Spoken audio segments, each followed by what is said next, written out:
Welcome and glad to have you join me. I am Aaron Akerijala. Yes, you're watching the Rise News, and this is the Global Sports Report.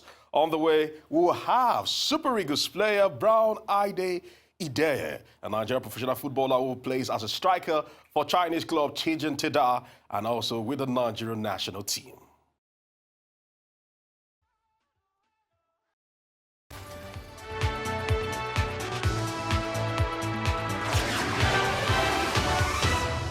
Welcome back to the show. It is the Global Sports Report here on the Rise News.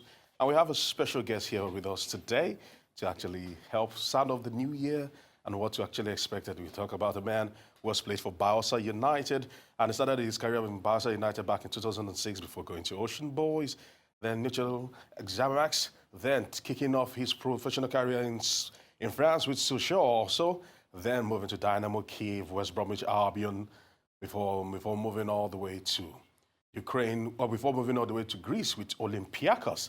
And then he's just been Tianjin Teda, then had a sting with Malaga, and back right now with Tianjin Teda, talking about no other than Brown Ideye. It's good to have you on board today. Thanks for having me. So, first of all, Happy New Year to you. And how are you? What are you expecting from this new year? Great things. Great things. Despite what happened last year, I didn't really have much time to play with Tianjin Teda. This year, I believe, will be great. Will be great. All right. Before we move on to the transfers, because we know the transfer window actually opened on the 1st of January. Before we move there, but there was a time that going to China was the rave of the moment. Has that particular phase passed? Because you're part of the people that were caught up in that. Everybody wanted to go to China to play football. How was it like for you in China, and has that phase passed? Do people still want to go to China? Because I know that you've indicated interest still wanted to leave China. So talk to me about it. Yeah, a lot of young players want to go to China to play. First they see the finance, they see the money. They see the money, and the money is good. Is it really good? Yeah, let's say it's good. I won't say no to that. If not, I won't be there. So at that time, at my peak with Olympiacos, they really want me, to go. They want to sell me because of the offer they got. They receive. It's mouth-watering. They can't refuse it.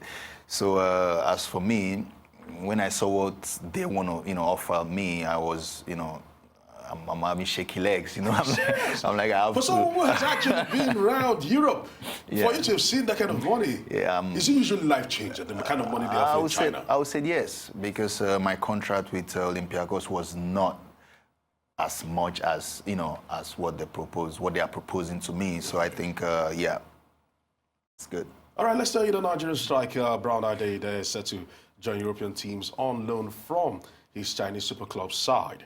Let's actually tell you that a lot of clubs are actually bidding for him right about now. Tianjin Teda, when the China transfer window reopens. Let's also tell you that according to what we got right now, Tianjin Teda forward last featured for Malaga FC in the Spanish La Liga on a short-term loan deal. And looking at it, Brown right now, the transfer window is rightly open, and where are you going to? Are you going to stay with Tianjin Teda, or do you want to move back to Europe?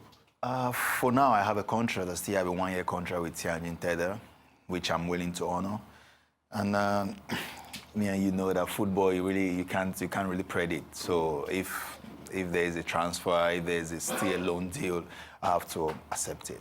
Does the Nations Cup coming up, because we'll talk about the Nations Cup in football, does the Nations Cup actually play a factor into your decision to whether stay in China or probably come to mainstream Europe so that General can get to see you?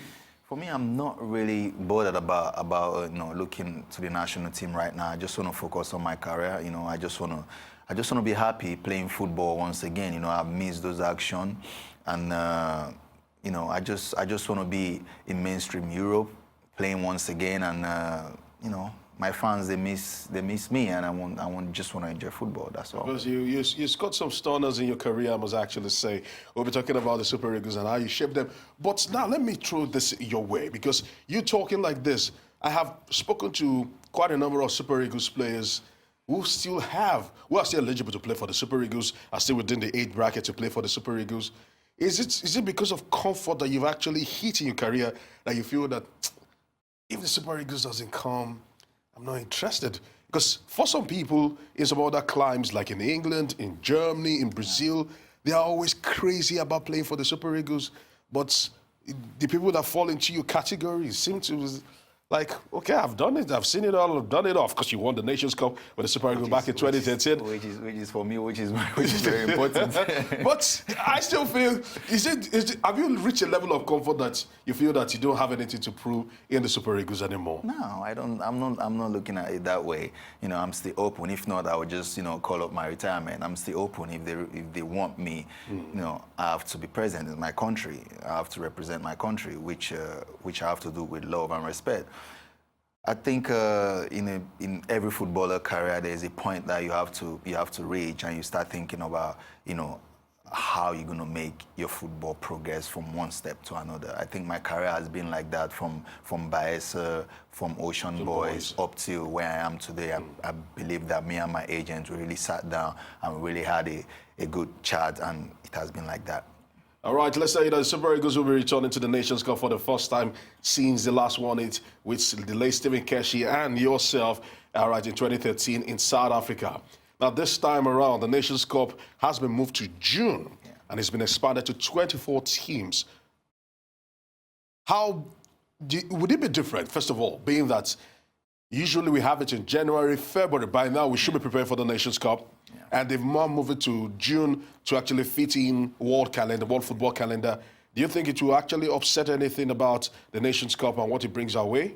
I think no. First, you have to think about the players. The players, they have to rest. They have to give their best. And moving the tournament to June, I think that will give the players more time. You prefer to play in June than January? I think it's though it's hot, but I think it's better. Okay. It's better to move it to June. Okay, about 24 teams right now in the Nations Cup expanded edition. Do you think, as it was with 16 teams, was just enough, or do you think 24 teams is Africa almost pushing it as far as we can push it? Africa is blessed with a lot of great talent, and I believe pushing it to 24 teams, give more countries time to prove themselves. Nations Cup is something that every country, every African country want to win. So I think it's a good thing that they increase the numbers. All right, increase the numbers. Looking at it, Nigeria will be returning. Do you fancy Super Eagles actually, or has the ship sailed from the Super Eagles? Are we still the Belmont of African football? Because we'll be talking about the best players in Africa, and we're looking at how things have actually changed. But looking at the Super Eagles, the Nations Cup, the last time we won it was 2013, and ever since then, we didn't see it. Of course, you had a massive partnership with some very big players like MNK that actually delivered that particular trophy. Looking at it closely, do you think Nigeria is still a force to reckon with in African football?